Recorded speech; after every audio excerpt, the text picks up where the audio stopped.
Pindahnya haluan Gibran, sang kader PDIP menjadi baca pres Prabowo menimbulkan pertanyaan skenario apa yang tengah berlangsung. Tentunya akan ada pihak yang diuntungkan dan dirugikan akibat keputusan putra sulung Presiden Joko Widodo ini. Skenario politik apa yang tengah berlangsung pada saat ini kita akan mengulasnya bersama dengan Hanta Yuda, Direktur Eksekutif Poltreking Indonesia. Mas Hanta, selamat siang. Selamat siang, Egan. Ya, Mas Hanta, dengan Gibran yang menjadi baca pres Prabowo, lalu kemudian Mahfud berpasangan dengan Ganjar Pranowo, apakah ini memang skenario-skenario yang memang sesuai dengan keinginan dari Pak Jokowi, Mas Hanta? Ya, saya kira kalau dari sisi Prabowo Gibran, kita tidak bisa melepaskan dari preferensi Pak Jokowi. Selain tentu ada aspek dari Pak Prabowo. Kebutuhan Pak Prabowo adalah selain ingin mengambil potensi basis pemilih Pak Jokowi, kemudian merasa aman, ada potensi menang, ada jejaring kekuasaan, dan lain sebagainya yang bisa dioptimalisasikan, jejaring relawan dan mesin-mesin elektoral lainnya, dan juga basis-basis pendukung Pak Jokowi. Yang paling penting bagi Pak Prabowo adalah bisa mengikat telunjuk Pak Jokowi dalam arti arah dukungannya. Kalau misalnya bukan Mas Gibran, misalnya Erick Thohir atau Kofifa, kan masih mungkin bergeser-geser dan seterusnya dengan Ganjar. Dari sisi Pak Jokowi juga demikian, saya kira. Saya lihat memang dari sisi wakilnya Mas Ganjar itu Pak Mahfud itu bukan tidak terlalu kuat secara elektoral ya. Kalau misalnya Pak Ganjar lebih cenderung mengambil cawapresnya tadinya Ridwan Kamil yang sempat hampir 90% potensinya, bahkan Ridwan Kamil mengatakan akan seminggu lagi ada breaking news dan seterusnya, itu memang menjadi pasangan relatif yang tanda petik berbahaya bagi Prabowo, akan relatif kuat ketimbang berpasangan dengan Pak Mahfud. Itu dari sisi pasangan ya. Tetapi kan menurut saya potensi pergeseran pemilih peta pilpres ya setelah deklarasi pasangan ini sesuai tema kita di layar saya lihat itu, yang memang sekarang kan yang paling penting itu faktornya Gibran sekarang menjadi cawapres Prabowo. Bagaimana? Siapa yang paling diuntungkan dan siapa yang akan buntung istilahnya begitu. Kalau secara elektoral yang diuntungkan jelas ada dua yang berpotensi diuntungkan. Satu Pak Prabowo sendiri, karena seperti saya katakan dia bisa mengkapitalisasi basis-basis Pak Jokowi yang itu direpresentasikan oleh Gibran. Yang kedua adalah Anies Baswedan, di mana tempat-tempat basis Pak Prabowo, kalau ada basis Pak Prabowo yang selama ini berjarak dengan Pak Jokowi atau kontra, tidak suka dengan Pak Jokowi atau anti Jokowi, merasa kecewa, itu bisa berpindah bukan ke Ganjar tapi berpindah ke Anies Baswedan. Lalu siapa yang berpotensi buntung atau dirugikan? Jelas Ganjar Pranowo, karena Ganjar tadinya bisa dengan eksklusif dia kemewahannya mendapatkan basis masa Pak Jokowi, sekarang mulai berpotensi besar bergeser ke Prabowo. Jadi meskipun Gibran bukan Jokowi, tetapi Gibran adalah Jokowi junior, jadi tidak bisa dipisahkan. Jadi kalau mau dibuka data, ya harus dibuka di mana pemilih Jokowi. Yang pertama, bagaimana arah persebaran dan arah pergerakan dukungan politiknya. Yang kedua yang harus dibaca adalah bagaimana peta di wilayah teritorial yang besar lumbung suara sekaligus menentukan, Egan, begitu. Ya, Mas Hanta, tapi seberapa besar Gibran ini akan mendorong elektabilitas Prabowo? Iya, memang seperti saya istilahkan pisau bermata dua. Satu sisi dia memiliki potensi untuk melintingkan atau melambungkan elektabilitas Prabowo, seperti saya katakan tadi basis-basis Pak Jokowi. Tetapi di saat yang sama ada potensi juga bisa mendegradasi kekuatan elektabilitas Pak Prabowo. Kalau misalnya mereka tidak bisa mengantisipasi strategi supaya pemilih yang basis Pak Prabowo yang lama itu tidak pergi berpindah ke Anies Baswedan, kemudian isu eskalasi negatif menyerang mereka terkait isu dinasti politik dan sebagainya, eskalasinya misalnya tidak bisa ada mitigasi politiknya dan seterusnya, itu bisa menurunkan. Jadi saya kira ini yang harus diantisipasi. Nah, saya ingin menjawab pertanyaan Egan tadi. Kalau kita bicara Gibran, tentu adalah di mana basis Pak Jokowi. Yang bisa kita buka datanya adalah pemilih Jokowi 2019 yang lalu. Pemilih 2019 yang lalu itu sekarang di data kami Poltreking Indonesia lebih banyak sebelumnya ya, sebelum Gibran menjadi cawapres, itu ke Ganjar sekitar 65% 30% pemilih Jokowi itu. Ke Pak Prabowo hanya 25%, baru ke Pak Anies. Artinya pemilih Jokowi yang 55% di pemilu Pilpres 2019 yang lalu, itu ada potensi bergeser nanti, berkurang di Ganjar Pranowo-nya dan bergeser ke Prabowo. Kalau strateginya tepat dan mesin-mesin politik, jangkar politik Pak Jokowi bekerja dengan efektif.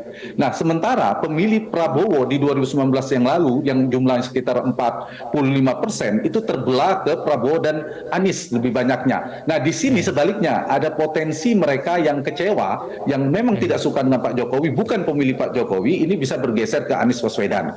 Lalu yang bisa dibuka datanya, Egan, adalah approval rating, tingkat kepuasan Pak Jokowi. Pemilih yang puas, yang 70-70% itu, sebarannya arahnya terbelah sama rata sekarang, ke Ganjar dan ke Prabowo 40%, baru ke Anies. Nah, kalau ini yang terjadi, maka dugaan saya ada pergeseran menguat ke Prabowo, yang puas ya, begitu. Karena itu tergeruslah Ganjar. Sebaliknya yang tidak puas, ada potensi makin terkonsolidasi ke Anies Baswedan, karena data sekarang yang tidak puas 20% itu masih terbelah ke Prabowo dan ke Anies. Nah, ada kemungkinan bergeser ke Anies. Inilah saya kira peta yang akan berpengaruh, Egan. Yang kedua, yang perlu ya dicermati ada peta elektoral di 3 provinsi terbesar di Pulau Jawa. Dia besar secara kuantitas, tetapi juga penentu, yaitu Jawa Barat, Jawa Tengah, dan Jawa Timur. Jawa Barat adalah basis Prabowo dan Jokowi kalah di 2019. Sekarang itu pertarungan Prabowo dan Anies menjadi ancaman, bisa bergeser. Di Jawa Tengah itu sebaliknya, pertarungan Prabowo dan Ganjar. Ganjar yang sangat kuat dikenal kandang banteng, tetapi juga itu rumah Jokowi, rumah politik Jokowi. Jadi ada pertarungan nanti antara Ganjar dan Prabowo. Sementara Jawa Timur dugaan saya akan menjadi pertarungan ketiga-tiganya, karena ketiga-tiganya punya basis, punya kekuatan dan punya jangkar politik masing-masing. Mas Hanta, terakhir, kalau nanti ada putaran kedua, nanti siapa yang paling diuntungkan, Mas? Nah, di putaran kedua, kalau ada 2 kemungkinan. Kalau tadi linear ya, kemungkinan makin berkurang, tergerus Mas Ganjar, kemudian Prabowo misalnya bisa mengambil basis masa Ganjar, kemudian Anies justru semakin tinggi. Nah, ada ancaman Pak Mas Ganjar gugur di putaran pertama. Putaran kedua bisa Prabowo dan Anies Baswedan. Tetapi kalau misalnya tidak terlalu banyak pergeserannya, potensi terbesarnya masuk putaran kedua adalah Prabowo dan Ganjar. Itu per hari ini ya. Tapi juga bisa Pak Prabowo yang tidak masuk. Misalnya Pak Prabowo tidak terlalu berhasil mendapatkan pemilih dari Ganjar, tetapi pemilihnya banyak yang kecewa, bergeser ke Anies. Jadi dari data dari sekarang ini yang diuntungkan Anies Baswedan, ada potensi semakin terbuka untuk masuk putaran kedua, dan Prabowo Subianto, dan sedikit agak merugikan peta terakhir ini di Ganjar Pranowo. Berdasarkan peta ya, tergantung nanti Jabar itu pertarungan basis selama Prabowo dan sebagian basis baru yang sudah bergeser ke Anies. Ini nanti ada 2 faktor. Di Jawa Tengah pertarungan 2 kekuatan besar nanti, yang mana yang menang, antara kekuatan mesin politik elektoralnya PDI Perjuangan. Kita tahu PDIP di sana pemenang pemilu 29-30%, Ganjar perolehan suaranya di Pilgub itu sekitar 58%, tapi jangan lupa Pak Jokowi di sana 77, sekian persen di Jawa Tengah. Jadi pertarungan antara kekuatan magnet personality dari Pak Jokowi dengan pengaruh PDI Perjuangan. Siapa yang akan menang? Ini akan menjadi apakah rumah kandang banteng terus, atau justru terkonfirmasi atau terrevisi, bukan kandang banteng lagi, tetapi pengaruh Pak Jokowi lebih besar. Meskipun dugaan saya Ganjar akan menang tetap di Jawa Tengah, tetapi jaraknya untuk menang maksimal seperti Jokowi di 2019, Egan, agak sulit, karena dulu kekuatan ini bersatu di 2019, sekarang mereka terbelah antara kekuatan Jokowi dan kekuatan PDI Perjuangan pemilihnya di Jawa Tengah. Jawa Timur, kita tahu Pak Muhaimin dengan PKB-nya, mesinnya sangat kuat di sana, sangat kuat sebagai partai. Kemudian ada PDI Perjuangan, Ganjar juga di wilayah Mataraman juga kuat. Kalau Muhaimin di Tapal Kuda bersama Prabowo dan Madura bisa bertarung. Kemudian jangan lupa, meskipun tidak ada NU-nya Prabowo dan Gibran, di sana ada Jokowi. Pengaruh Jokowi, Jawa Timur 2 kali menang di Jawa Timur dengan perolehan di periode di 2014 sekitar 53%, kemudian 2019 itu kemenangannya 65 atau 66%. Itu artinya Jokowi juga punya jangkar politik di Jawa Timur. Jawa Timur akan menjadi pertarungan tiga-tiganya. Punya mesin politik, punya jangkar politik antara pasangan Amin, pasangan Prabowo Gibran maupun pasangan Ganjar Mahfud. Jadi Jawa Timur kalau dilihat ada dua variabel tadi ya, tiga variabel basis NU, mesin politik dan jangkar Jokowi. Jawa Tengah antara kandang banteng kekuatan PDI Perjuangan yang bertarung dan kekuatan Jokowi. Jawa Barat adalah antara basis masa Prabowo yang masih setia dan sebagian juga besar juga sudah bergeser ke Anies Baswedan. Jadi kesimpulannya di Jawa Barat pertarungan Anies dan Prabowo, di Jawa Tengah pertarungan Ganjar yang sangat sengit dengan Prabowo, di Jawa Timur pertarungan ketiga-tiganya. Yang untung dengan konstelasi terakhir ini tentu adalah Anies dan Prabowo, yang beragak harus antisipasi adalah Ganjar. Begitu. Baik, Mas Hanta, terima kasih telah bergabung bersama kami di Metro Siang. Selamat siang, Mas Hanta. Dapatkan informasi, download Metro TV Extend sekarang.